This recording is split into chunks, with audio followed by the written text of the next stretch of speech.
ay simbahan ni mong Ginoo. Amen? So worship is giving God our very best, our all, our lives. So ingana ang worship.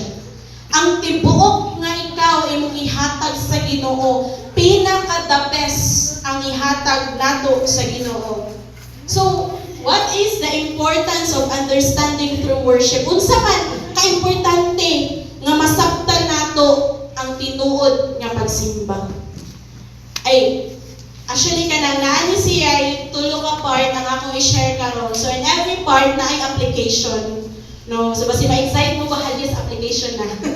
So naani siya tulo ka application pud kay tulo ka part ni siya ang atong topic karon. So unsa man ka importante nga masabtan nato ang tinuod nga worship.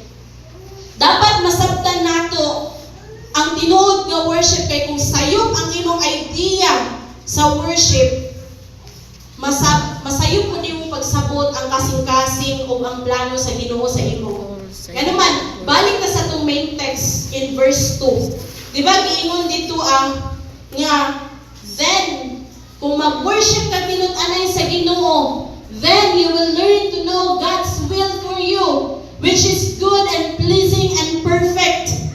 So kung dili ka makasabot or wala ka nakabaloon sa iyo ang tinuod nga worship, sayop ang imong pagtuo sa worship, dili nimo masayran unsa ang will kabubuton sa Ginoo sa imuha.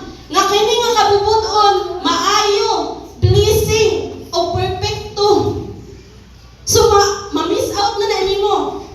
Kay wala ka nakasabot unsa ang tinuod, unsa ang importansya sa tinuod nga pagsimba. Amen? So ang tinuod nga pagsimba ay dapat rooted in Scripture. Nakaugat siya sa pulong sa Ginoo. Mao nang atong gibalikan kanina asa siya gi-mention una. Kay dapat jud balikan na siya, dapat rooted ang atong pagsimba kung asa siya gi-mention. Worship that is rooted in Scripture transform not just our Sundays. Kung atong pagsimba nakaugat yun sa pulong sa Ginoo, dili matransform lang ang ato ang Sunday. Biskan ang atong kinabuhi adlaw-adlaw naagi transformation nga mahitabo. Amen ba? Amen. So kinsa may nakakita og transformation kay nagasimba, naga-devotional ta everyday. So naagid no.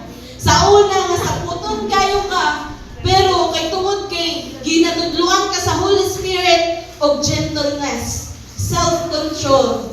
So na-transform na nimo ginaya kay anak. Di ba? So kung masabtan gid nato unsa gid ang tinuod nga pagsimba, aduna gid transformation. Amen. So worship begins with God's mercy. Una masayran nato nga ang worship nagsugod gud siya sa mercy, kaluoy sa Ginoo sa atoa. Balikan nato atong main text in Romans 12:1a. Nag-ingon dito si Pablo, Apostle Pablo. Therefore, I urge you, brothers and sisters, in view of God's mercy.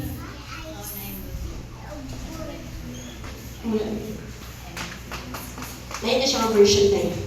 No, in view of God's mercy, in KJV tayo. Gi-urge iyang pangamuyo